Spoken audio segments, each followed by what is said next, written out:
এই যা, 9:30 বেজে গেল। আজকেও অফিসে যেতে দেরি হয়ে যাবে।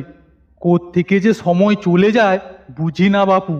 রোজ রোজ বসের কাছে কথা শুনতে কারো ভালো লাগে বলো তো?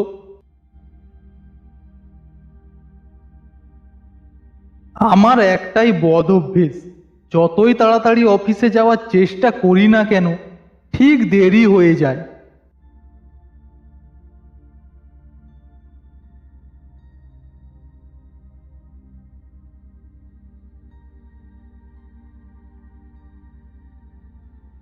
স্যার, আসবো? হ্যাঁ, এসো এসো। আজকেও তুমি দেরি করে এসেছো।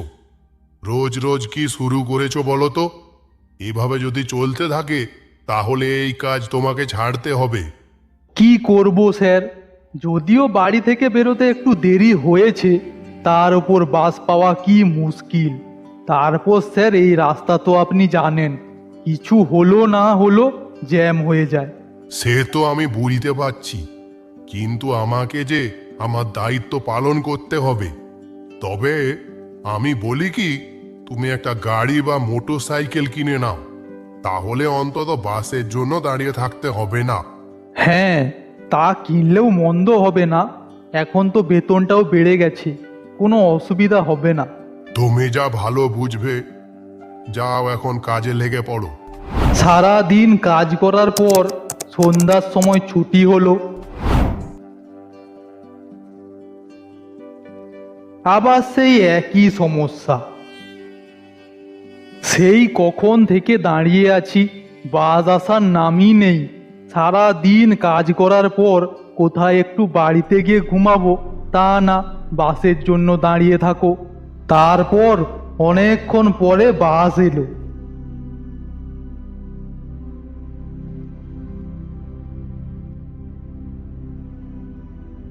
না না, এভাবে আর চলে না। পুরনো হলেও কালকে তো একটা গাড়ি কিনবই। রামুকে জিজ্ঞাসা করে দেখি ওর কাছে পুরনো গাড়ির স্টক আছে নাকি। হ্যালো, রামু বলছিস তো? হ্যাঁ বলছি, বল। এই রাতে হঠাৎ ফোন করার কারণ কি? আমার একটা পুরনো গাড়ি লাগবে। কি, তুই কিনা পুরনো গাড়ি কিনবি? হাসালি? আরে তোর যা বেতন, তুই একেবারে ঝকঝকে নতুন গাড়ি কিনে নিবি তো। দেখ রামু, এই সময় মস্করা ভালো লাগছে না। তোর কাছে আছে কি নেই সেটা বল। আমি কালকেই, পুরনো হোক আর যা হোক, আমি গাড়ি কিনবই। আমার কাছে একটা গাড়ি আছে, আজকেই বিক্রি করেছে। সেটা নিলে নিতে পারিস। ঠিক আছে, আমি কালকেই তোর দোকানে যাচ্ছি। আমি পরদিন সকাল সকাল রামুর দোকানে চলে গেলাম। সেখানে গিয়ে দেখি রামু একটা যুবক ছেলের সঙ্গে কথা বলছে। আমি তাকে ডাকলাম, আরে এই রামু। একটু দাঁড়া, আমি এক্ষুনি যাচ্ছি। এই গাড়িটা দেখো, একেবারে নতুন মডেল। সেটা আমি বুঝতে পেরেছি, কিন্তু আপনি দামটা একটু বেশি বলছেন।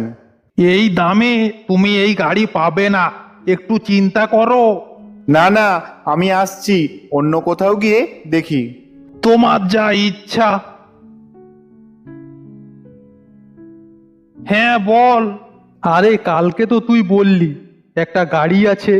হ্যাঁ, আয় আয়।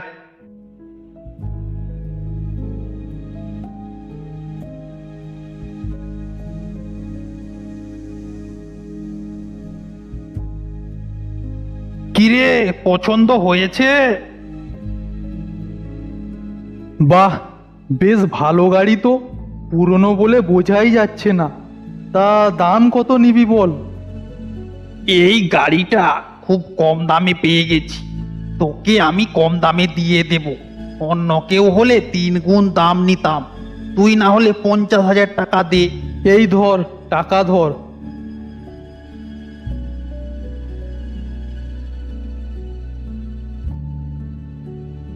আর বাড়িতে ঢুকে কাজ নেই, সোজা অফিসে চলে যাই।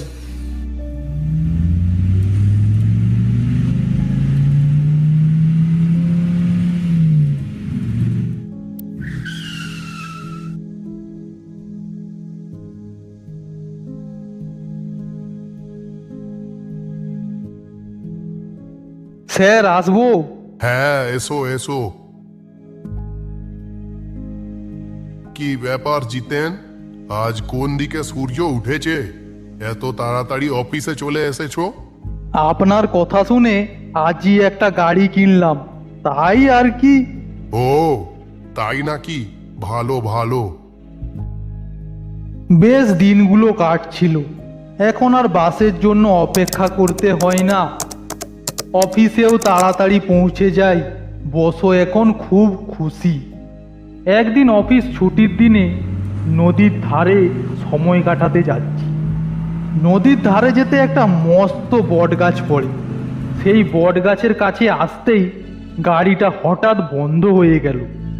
যা হয়ে গেল, ভালোই তো গাড়িটা চলছিল, হঠাৎ আবার কি হয়ে গেল দেখি।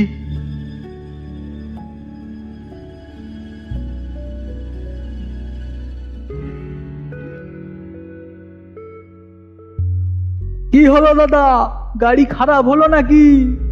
আর বলবেন না, হঠাৎ করে যে গাড়িটার কি হয়ে গেল।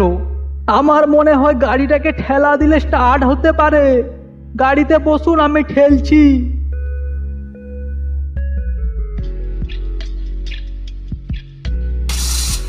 হ্যাঁ হয়েছে, স্টার্ট নিয়েছি। দাদা, গাড়িটা গ্যারেজে দেখে নিন, না হলে এইসব ফাঁকা রাস্তা বিপদে পড়বেন। আমি সেদিন আর নদী ধারে গেলাম না, সোজা চলে গেলাম রামুর গ্যারেজে।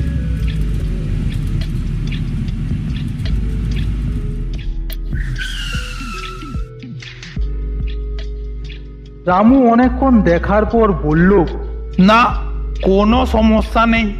তখন হয়তো গাড়ির মাথাটা বিগড়ে গিয়েছিল, তাই বন্ধ হয়েছিল। তুই নিয়ে যা, সব ঠিকঠাক আছে। সত্যিই তাই, কোনো সমস্যা হলো না গাড়িটায়।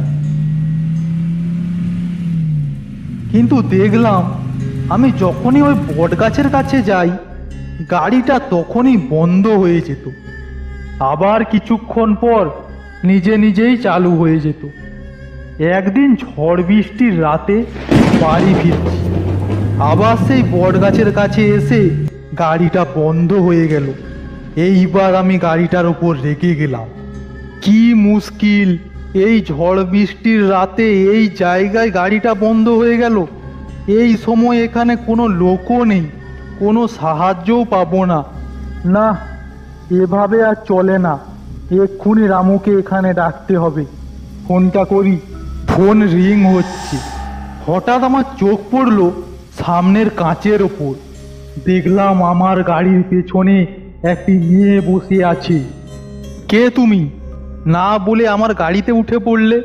এই কথা বলতেই সেই মেয়েটা অদৃশ্য হয়ে গেল। আমি ভয় পেয়ে গেলাম। বেশ জোরে জোরে বৃষ্টি হচ্ছে আর বিদ্যুৎ চমকাচ্ছে।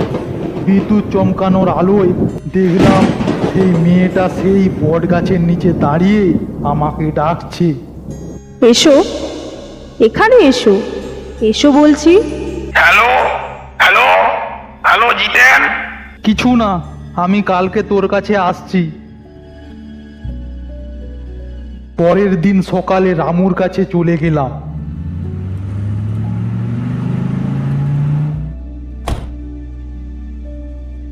বল, কালকে ফোন করলি, আবার ফোনে কিছু না বলে রেখে দিলি।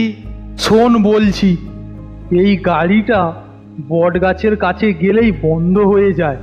আমার মনে হয় এই গাড়িটায় কোনো রহস্য লুকিয়ে আছে। সে তো বুঝলাম, কিন্তু এবার কি করবি? আচ্ছা, তোকে যে এই গাড়িটা বিক্রি করেছে তার ঠিকানা জানিস? হ্যাঁ জানি। চল সেখানেই চল, যদি সমস্যার কোনো সমাধান পাওয়া যায়।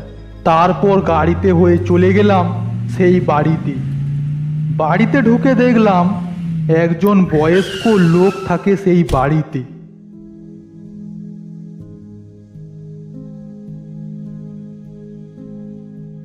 আয় রামু, গাড়িতে কোনো প্রবলেম হলো নাকি রে? না না, তেমন কিছু না। আপনার দেওয়ালে ওই ছবিটা কার? ওটা আমার মেয়ের ছবি। আপনার মেয়ে কি বাড়িতে থাকে না নাকি? আমি কালকে বট গাছের নিচে দেখলাম। আপনি কি উল্টো পাল্টা বলছেন? আমার মেয়েকে কিছুদিন থেকে খুঁজে পাওয়া যাচ্ছে না। পুলিশে কমপ্লেন করেছি, কিন্তু কোনো খোঁজ পাওয়া যায়নি।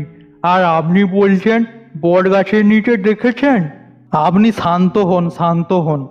আমি পরে এসে দেখা করব। চল রামু।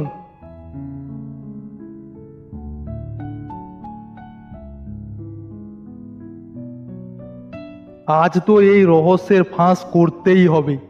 তোকে নিয়ে যাব, চল ওই বট গাছের নিচে। তারপর রামুকে নিয়ে চলে গেলাম সেই বট গাছের নিচে।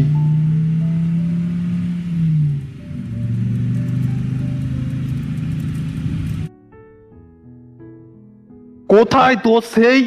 চুপ চুপ, সে আসবে। কিছুক্ষণ পরে হঠাৎ দেখি মেয়েটা আমার গাড়ির পেছনে বসে আছে। আমি বললাম, তুমি কে? তোমার নাম কি? তোমার সমস্যাটা কি? আমি বুঝতে পারলাম মেয়েটাকে আমি একা দেখতে পাচ্ছি, রামু তাকে দেখতে পাচ্ছে না। রামু বলল, কি রে জিতেন, তুই একা একা কার সাথে কথা বলছিস? আমি রামুকে চুপ করিয়ে দিলাম। তারপর মেয়েটা বলল, তুমি ওই গাছের নিচে যাও। এটা বলেই উধাও হয়ে গেল। কিন্তু আমি বুঝতে পেরে গেলাম ওখানে কিছু খুঁজতে বলছে মেয়েটা। রামু, গাড়ি থেকে নেমে ওই গাছের নিচে চল, ওখানে আমাদের কিছু খুঁজতে হবে। কি খুঁজবি রে গাছের নিচে? পাতা ছাড়া আর কিছুই পাবি না। আরে তুই আয় না। তারপর গাছের কাছে গিয়ে দেখি একটা চেন পড়ে আছে। সেটাকে হাতে তুলে ভালো করে দেখতে লাগলাম। এই চেনটা কোথায় একটা দেখেছি। হ্যাঁ, মনে পড়েছে। আমি যেদিন তোর কাছে গাড়ি কিনতে যাই, তখন যে ছেলেটা তোর সঙ্গে কথা বলছিল, ওর কাছেই এই রকম চেন দেখেছি। আচ্ছা, তোর কাছে ওই ছেলেটার ফোন নাম্বার আছে? হ্যাঁ, ফোন নাম্বার আছে। তুই কালকে ওই ছেলেটাকে ফোন করে পুলিশ স্টেশনে যেতে বল। আর ওই মেয়েটার বাবাকেও ডেকে নিবি। এবার বাড়ি চল। এবার বল, তুই মেয়েটির সাথে কি করেছিলিস? সত্যি কথা বল, নাহলে কিন্তু তোকে মেরে হাড় ভেঙে দেব। বল চুপচাপ। বলছি, আমি সব বলছি। আমি আর মৌ একই কলেজে পড়তাম। ও খুব ধনী ঘরের মেয়ে ছিল। আমার ওর টাকার ওপর খুব লোভ ছিল।